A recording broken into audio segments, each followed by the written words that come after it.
Hoy le presentamos un resumen de lo mejor de esta semana en Mujeres Pasos por la Igualdad. He aquí nuestra propuesta.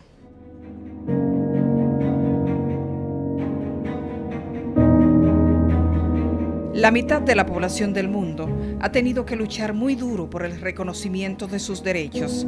Tener derecho a la educación, a votar, a decidir, cosas tan básicas como viajar o comprar una propiedad, son logros adquiridos por la mujer a fuerza de lucha.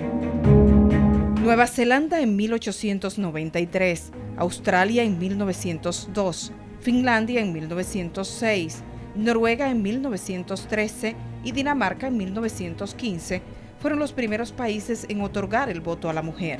De ahí en adelante comenzó un proceso irreversible que hizo reconocer este derecho en la mayoría de los países. República Dominicana fue el octavo país en América Latina en reconocer el derecho al voto de las mujeres. Antes que Dominicana, estuvieron Ecuador, Uruguay, Brasil, Chile, Cuba, Bolivia y El Salvador. Mientras que con posterioridad se produjeron los reconocimientos de Guatemala, Venezuela, Argentina, México, Haití, Honduras, Colombia, Nicaragua, Perú y finalmente Paraguay. No fue hasta 1948 cuando la legislación internacional reconoció el sufragio femenino a través de la Comisión de Derechos Humanos de las Naciones Unidas, aprobando la Declaración Universal de los Derechos Humanos. El tema de la igualdad ha sido una demanda de las mujeres desde hace 200 años para acá. En el caso dominicano, el derecho al voto llega en plena dictadura trujillista. Ese proceso se plasma en 1940-42, cuando se le confieren los derechos políticos y civiles a las mujeres en el marco de la dictadura de Trujillo. Pero advierte Carmen Durán que desde antes del reconocimiento del derecho al voto, hubo mujeres en República Dominicana que ejercitaron su ciudadanía. Las mujeres en sentido histórico han ejercido la ciudadanía moral, ético-moral. En 1934 se realizó un ensayo simbólico para concretar el derecho al voto de la mujer en el país.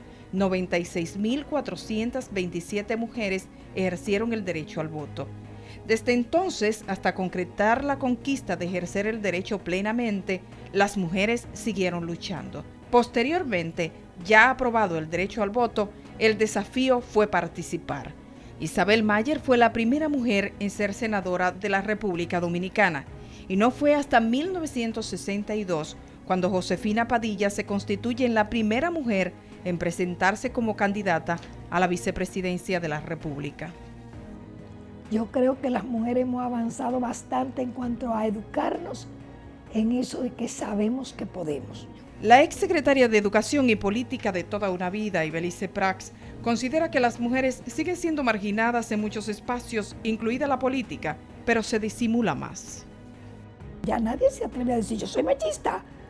Mi mujer me tiene que atender y ponerme las pantuflas cuando llega. No lo dicen, pero lo hacen. Y si no lo hacen porque tienen una mujer empoderada, lo sueñan y lo desean. Ana Teresa Paradas fue la primera mujer dominicana en graduarse de abogada en 1913. Evangelina Rodríguez fue la primera mujer dominicana en graduarse como doctora en medicina en 1925. Para 1944, se calcula que llegaban a 200 mujeres dominicanas en las graduadas en diversas carreras: medicina, leyes, odontología, ingeniería, farmacia, entre otras. Es imposible resumir la historia de la participación política de las mujeres en República Dominicana en un breve espacio de tiempo como este. Pero este tiempo nos permite aproximarnos a las prácticas internas de los partidos políticos, a los prejuicios ciudadanos que obstaculizan una participación plena. Que siempre que una mujer trata de asumir su rol como ser social, es estigmatizada por los patrones y los estereotipos. Eso se expresa de que el financiamiento económico que reciben los hombres, que son amigos de los empresarios, de los dueños de clubes, porque socializan entre ellos, las mujeres cuando somos candidatas no podemos llegar a los mismos lugares. Si a mí como candidata tú misma me ve almorzando 3 veces con el director de un banco, pues tú la primera vez dices bien, la segunda vez, la tercera, ¿por qué Arayané reunida con fulano que es el gerente del banco? Pero si tú ves a un hombre reunido político que aspira a algo en esas mismas 3 ocasiones, tú lo que dices, está pegado, ese va a ganar, estaba reunido con el gerente del banco, lo va a apoyar. Volviendo al punto de los estereotipos y de que la historia ha estado escrita por la pluma masculina, este reconocimiento de los liderazgos y de la asunción consciente de las mujeres de sus roles en la historia va en la dirección de disminuirlas. Y esa es una interpretación machista. A Minerva la mataron porque a Trujillo le gustaba, no la mataron por bonita, porque pensaba y era un ente político.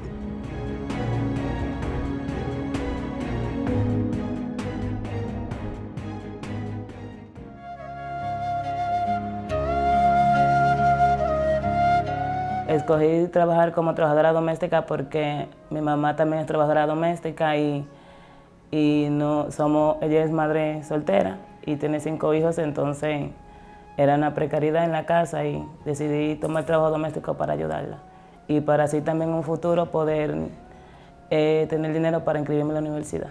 Rosalba Yan ejerce como trabajadora doméstica desde hace 4 años.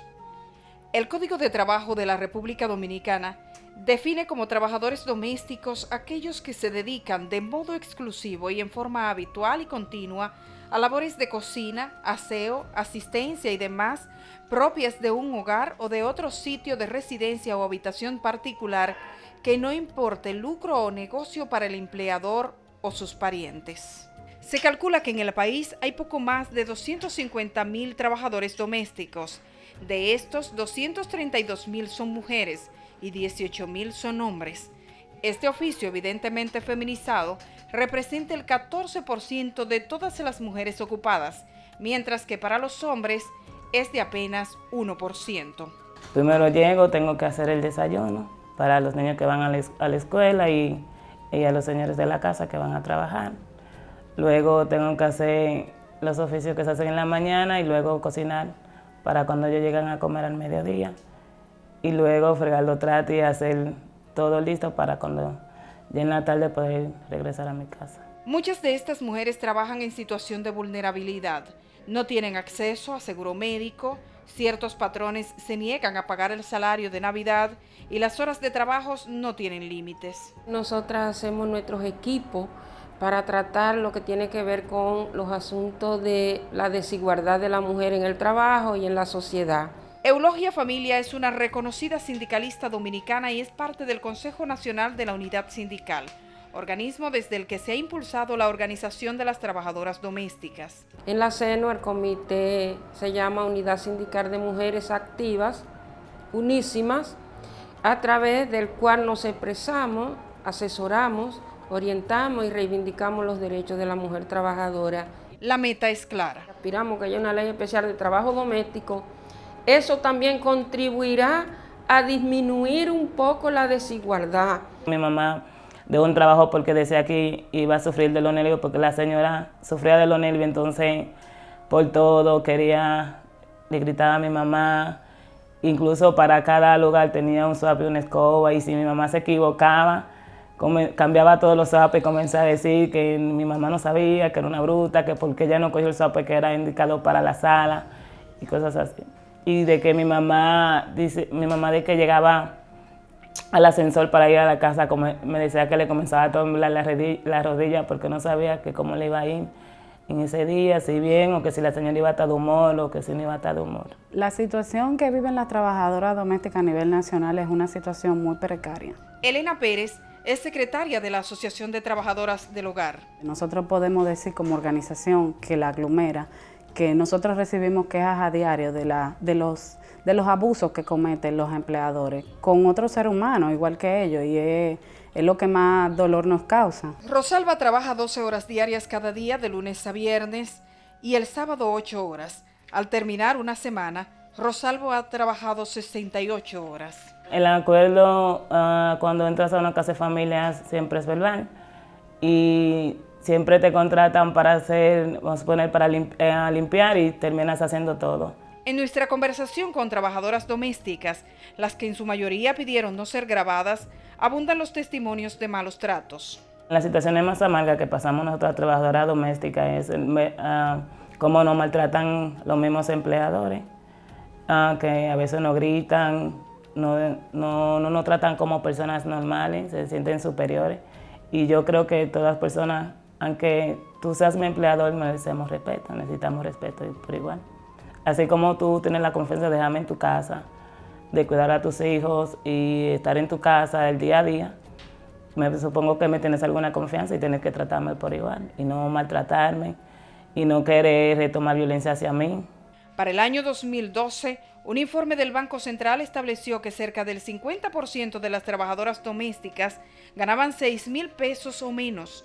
Otros informes también documentan los salarios de miseria. Realizamos un estudio en el 2010 donde nos arrojó que el salario de las trabajadoras domésticas rondaba entre los 3,000 a 6,000 pesos, salvo algunas excepciones que puedan quizás llegar a 8 o 10,000 pesos.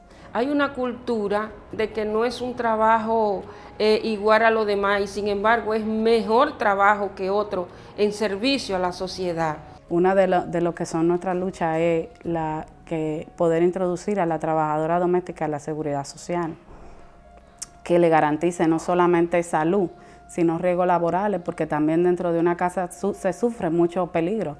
Se pueden cortar, pueden rebalar con un piso mojado y caerse y tener una rotura. O sea, son muchas cosas que pueden pasar dentro de una casa.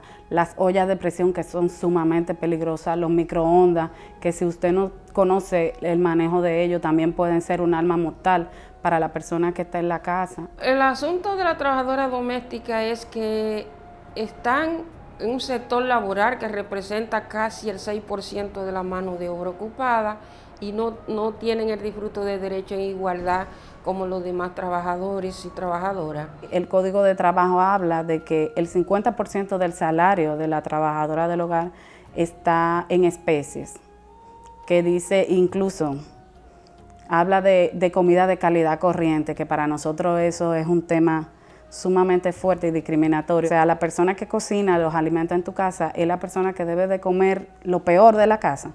O sea, yo creo que eso no es ni siquiera humanamente razonable.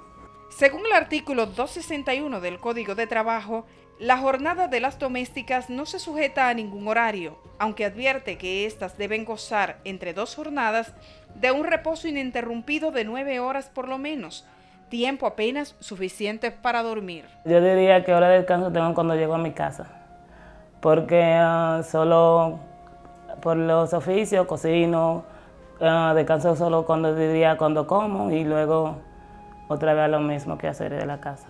Las vacaciones remuneradas y el salario de Navidad para las trabajadoras domésticas fueron reconocidas como obligatorios en una modificación del Código de Trabajo de 1999.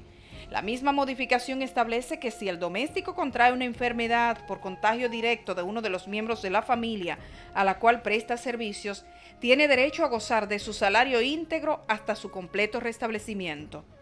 Precisamente buscando mayor reconocimiento de derechos, la Asociación de las Trabajadoras del Hogar exige que se aplique el Convenio 189 de la Organización Internacional del Trabajo, OIT, del que República Dominicana es signatario. De acuerdo a cómo se ha establecido en el Convenio 189,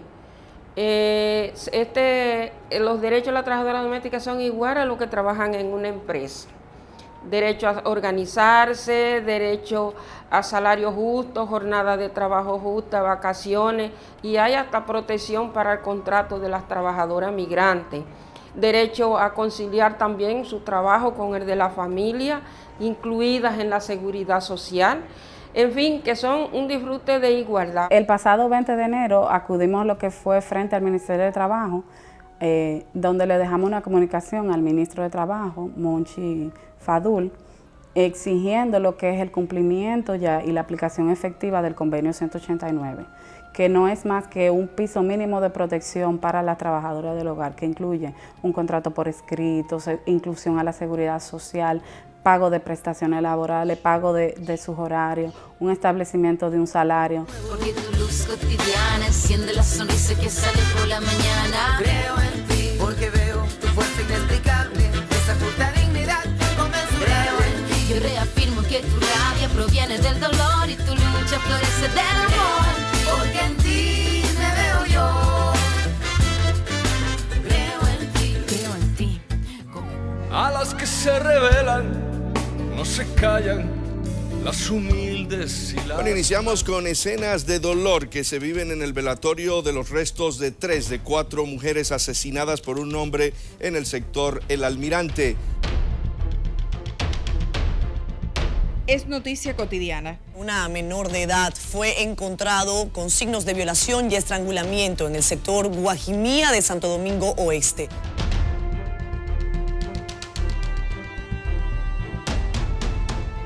Se calcula que cada 2 días una mujer dominicana es asesinada a manos de su pareja, expareja o pretendiente. Este día fue dejado en prisión un hombre acusado de un feminicidio que en los últimos días ha estado ventilándose en la ciudad de Santiago.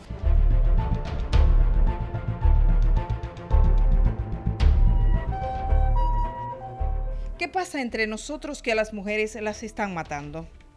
Estamos hablando de algo muy importante porque una de las principales problemáticas que tiene el país es la violencia de género.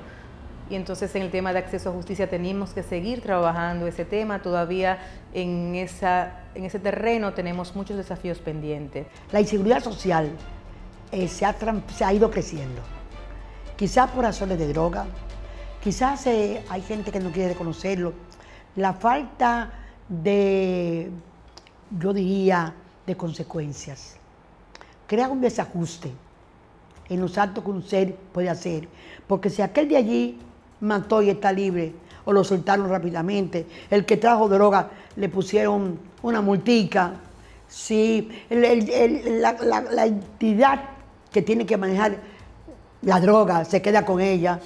No significa no, asúmelo, tú no tienes el derecho de forzar a quien no quiere. No significa no, recuérdalo, no se tienen relaciones si uno de los dos no quiere. Me parece vergonzoso tener que seguir luchando porque una mujer puede ir sola por la calle andando, que se siga cuestionando su forma de vestir y por llevar falda o vestido digan ¿dónde vas así? Que tenga que ser valiente en vez de poder ser libre, que por ser mujer viva con miedo. Cuando yo decido tener una relación con una persona, con un hombre, también decido terminarla. Entonces, el hombre no ha aprendido a aceptar que la mujer termine la relación y eso crea mayor furia dentro de él. El hombre no ha aprendido a que la mujer produzca más dinero que él. Una pareja tuya que sienta que tú eres más importante porque el mundo de los aplausos era masculino, que tú ganas más dinero porque el mundo de la economía era masculino, es una pareja que si no está educada para aceptarlo, va a tener violencia. Entonces, ¿cuál es la fuente de nuestro feminicidio? Matan hombres mayores a jóvenes. El año pasado el 60% estuvo entre los 14 y 35 años. Y cuando tú vienes a ver un gran número de ellos, eran jóvenes que tenían relaciones con hombres que le duplicaban y hasta le triplicaban la edad. Según el informe de la Procuraduría General de la República en las estadísticas de homicidios y feminicidios, estas son las cifras desde el 2005 al 2016. El 2005 cerró con un total de 190 mujeres asesinadas. 2006, 177. 2007, 173. 2008 se incrementó y alcanzó a 204 mujeres muertas de forma violenta en el país. En el 2009, 199. 2010, 210. 2011, 233. 2012, 196. 2013, 160. 2014, 188, 2015, 144 y 2016, 167 mujeres encontraron la muerte de forma violenta, conforme a las estadísticas de la Procuraduría General de la República. Según estas cifras, en 11 años, desde el 2005 al 2016, en el país fueron asesinadas 2.241 mujeres. Basta de machismo, el hombre no es superior y tiene el derecho a decidir para ella lo mejor. Tú eres un maltratador, si te crees mejor que ella, no pienses que lo que dices y haces no le deja huella. Quien ama no mata, ni humilla ni maltrata.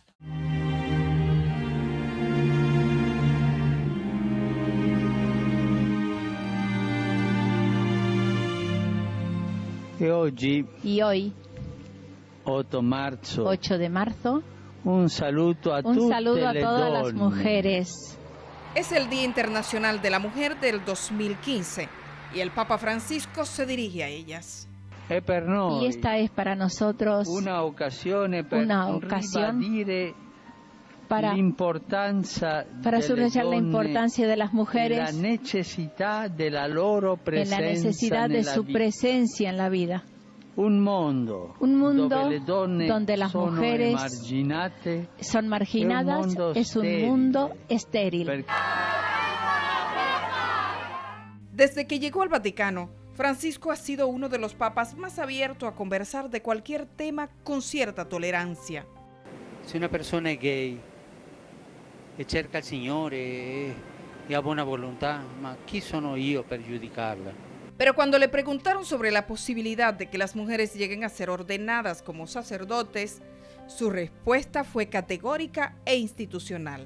L'ordenazione delle donne, la Chiesa ha parlato e dice no. Lo ha detto Giovanni Paolo II, ma con una formulazione definitiva, ¿no? Quello è chiusa, quella porta mano.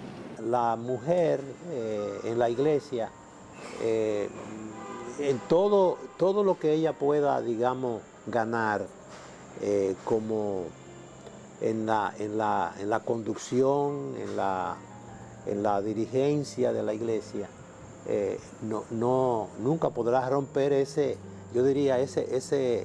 esquema original en la que la mujer no sobresale de la misma manera que los hombres, porque los hombres están ligados a unas funciones que están reservadas a ellos. El dominicano Darío Taveras es un respetado sacerdote, misionero del Sagrado Corazón. Refiere episodios que a su juicio destacan el rol de las mujeres en la Iglesia Católica Dominicana, desde el trabajo comunitario y cercano a la gente. Y a veces en el campo profético, mujeres que han sido las que han empujado a los hombres a tomar decisiones en el campo que a ellos les toca, como sacerdote, como obispo y hasta como papas. Conocida la postura de la Iglesia Católica a nivel universal, quisimos acercarnos al rol que juegan las mujeres en la iglesia local. Pero si uno compara ese avance que hubo aquí a nivel del rol de la mujer en la iglesia, lo compara con otros lugares, pues uno cae en la cuenta de que aquí tenemos mucho camino que recorrer. Recientemente los obispos dominicanos dirigieron un mensaje enfocado a las mujeres en el país. Que los obispos escriben una carta sobre la mujer dominicana, haciendo también un recorrido panorámico, rápido, y dando valoraciones positivas de la mujer dominicana que van a obligar a la iglesia dominicana a apurar el paso en cuanto no solamente a facilitarle la formación, sino también a cederle puesto en los puestos de mando, participación en tareas que en otros países ya hace tiempo que se las dieron. Sí, el tema de desembarazarse en los supuestos que aquí se pone, pues es un derecho por lo que las mujeres deberíamos luchar. La académica y excombatiente constitucionalista Teresa Espaillat dirige su mirada a un tema que ha concitado el notable rechazo de la Iglesia Católica Dominicana, el derecho al aborto, tema que aún se discute en el Código Penal. Pero un derecho que tiene aquí la gente que puede pagar un aborto, Edith. O sea, que hay derecho al aborto. El que puede viajar, el que puede internarse en una clínica de lujo, el que puede hacerlo pasar por una cirugía sencilla, por un malestar, tiene derecho al aborto. Que no tiene derecho al aborto son las mujeres de los sectores populares. Con ese tema del aborto, digamos que la iglesia en su conjunto, hombres o mujeres, ese tema no es que no se discuta y no que no se estudie, no se negocia. Taveras reconoce que la iglesia ha podido dar a entender que la vida de la madre no importa. No siempre que la iglesia, digamos, aparece en público discutiendo de este tema, no siempre tenemos, digamos, los mejores interlocutores.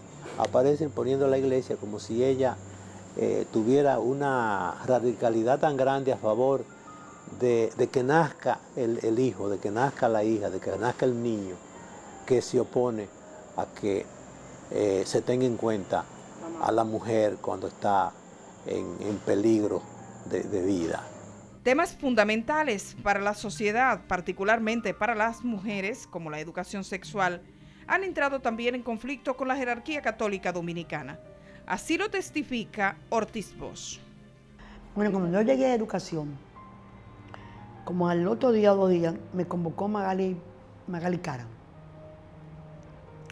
y me explicó el problema que era, el problema de no introducir la educación sexual y no aprovechar para evitar un problema que comprobé desde que llegué, el embarazo prematuro y la violencia en las escuelas.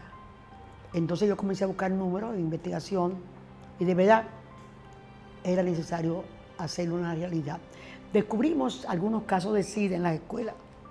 Una maestra en un lugar de Samaná había contagiado profesores y alumnos, que fue manejado con mucha inteligencia, cuidando mucho esos seres humanos.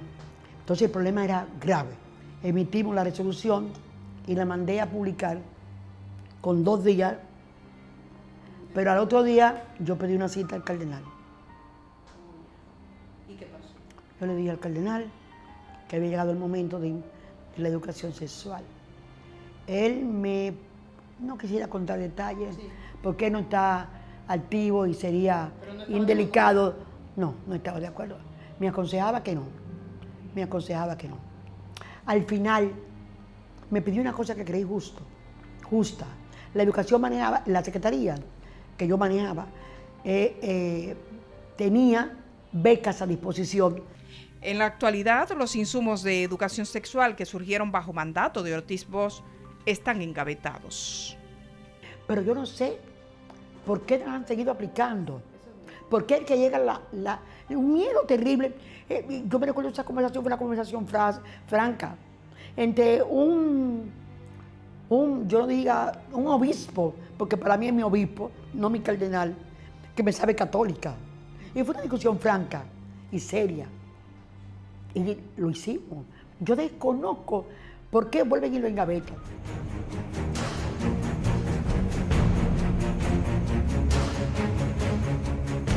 Señores, espero que hayan disfrutado tanto como nosotros al hacer estos trabajos.